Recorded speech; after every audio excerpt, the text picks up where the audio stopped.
Well, that's more like it from Chelsea. A 3-1 victory away at Aston Villa was an unexpected result for those that wanted to see the quick demise of the West London club, but a very good performance, one that was punctuated with some beautiful goals and some incisive play from Chelsea has led them to now look like more of the team that we expected them to be at the start of the season.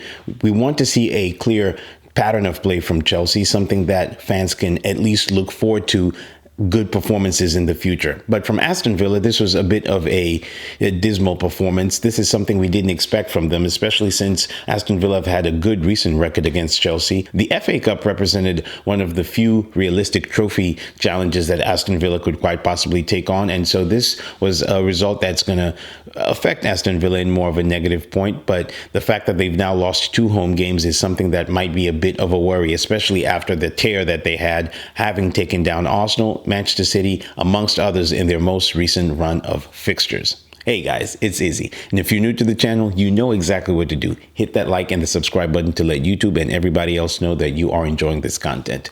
As far as Chelsea's game yesterday against Aston Villa, we saw some very good things from them. There was some good play, some good incisive play. Chelsea had a good share of possession, and overall they had a good amount of shots that they converted. 3 goals away at Aston Villa is not the easiest thing for anybody to do, and only Newcastle this season have been able to break this unimpregnable fortress that Aston Villa call a home. The game began very well for Aston Villa. They had a good share of possession, but they did not turn that into anything tangible as far as goals. Chelsea seized the opportunity by seeing Villa being so wasteful, and they managed to go ahead. A very good goal from Conor Gallagher.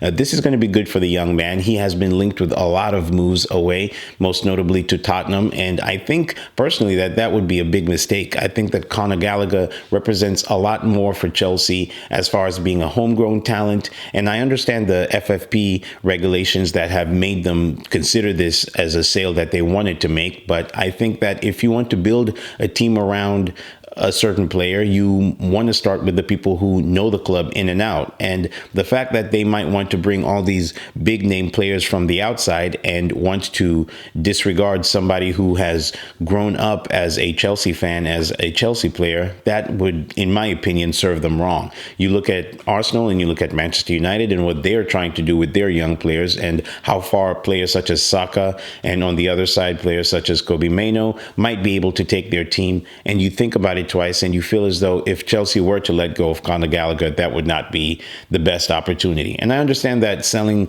this player would be a pure profit based off of FFP regulations, but I just think that they need to keep hold of players such as these. But anyway, he scored a very good goal, some good build-up play laid off by Nicholas Jackson, who was back into the starting lineup. Nkunku was given a rest. I think that if Chelsea were to try and build this midfield axis of what they have in this game, that would represent a very good team. And eventually Chelsea kept on playing, prodding, and they seem to be making more of the goal-bound opportunities than Aston Villa. We saw some of the best of Disasi and Badiashile in this game, 2 very beleaguered players in previous games. And the way Disasi managed to hold the likes of Ollie Watkins at bay was a very good thing. Disasi and Badiashile are 2 very large and imposing figures in the back of the Chelsea line. And if they were to coach these players well and give them the tools that they need to thrive, I don't see any reason as to why they won't be able to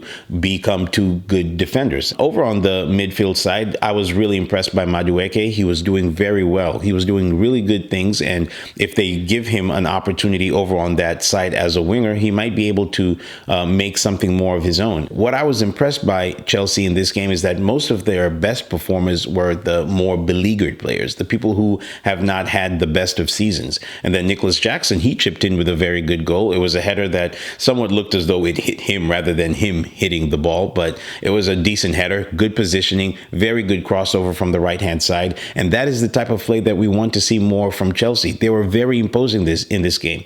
And by the time Enzo Fernandez curled in a wonderful, sumptuous free kick, Chelsea were well on top and Aston Villa were surprisingly poor. They didn't seem to be able to string the passes that we known them to be able to do. They didn't have the same sense of urgency that we see them have whenever they play at Aston Villa, and how assured they normally are when they play at Villa Park. So It's going to be a bit of a shell shock for Villa fans to see this performance, and this is closely followed up by their Newcastle defeat. They just didn't click in this game, and I can't really say that this was a poor performance based off of the fact that Aston Villa were too terrible. I think Chelsea actually raised their game here, and most of the good play came from the blocks that they were able to engineer in their defense. Disasi, Badiashile were all throwing themselves on the ball whenever they had the opportunity.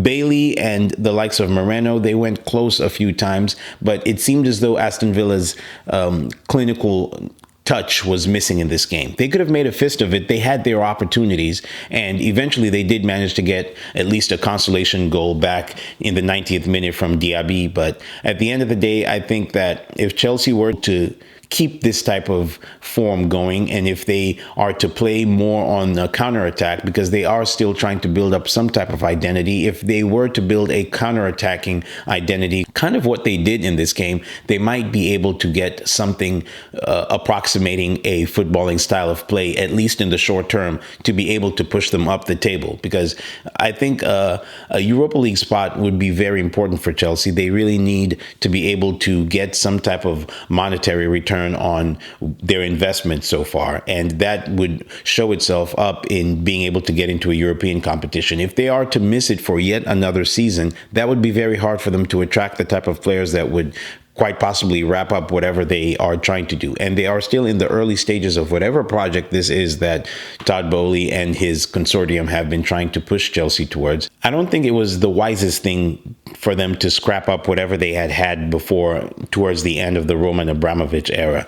But unfortunately, they are where they are right now, and the best that they can do is use the players that they have right now. And I don't think dismissing Pochettino would be the smartest thing. They need to give him some time. Much as I thought that maybe the Potter dismissal should have been left closer towards the end of the season, because you can see just how much of a challenge it was to try and get these players around. Now, Potter was quite possibly out of his depth. Pochettino has managed players of this ilk and much higher in the likes of your Mbappes and your Neymars. So this should not be a problem for him. And they are entrusting him with young players who are going to be inconsistent. And you are going to see these types of games. I remember in the beginning of Arteta's reign, there was a lot of inconsistencies from Martinelli and from Saka. But if you give those players enough confidence, Chelsea might be able to get back to something close to what we know them to be able to do, at least trying to challenge for a Europa League spot. Now, there's going to be a lot more eyes on them when they eventually face Crystal Palace this weekend, and I do expect them to bring in the same performance that they brought in today, because just because you're able to get over the hurdle in the FA Cup does not dismiss the Premier League, which is your bread and butter, because you still have teams such as Manchester City and Liverpool in the FA Cup that can easily knock Chelsea out. But they need to concentrate on the 38-game consistency that is the Premier League, that will give them a good enough position and a framework to build on what they already have. This is just one game, so Chelsea fans should not, and I'm pretty sure they will not, get carried away by this one performance. But what they want to see is this type of consistency bleed into the next few games. But anyway, guys, it's your boy Izzy. Thank you for watching. To all the new subscribers, I greatly appreciate you joining this community. And if you're still considering, go ahead and hit that like and subscribe button. I promise you, you will not regret it. But until the next time, peace.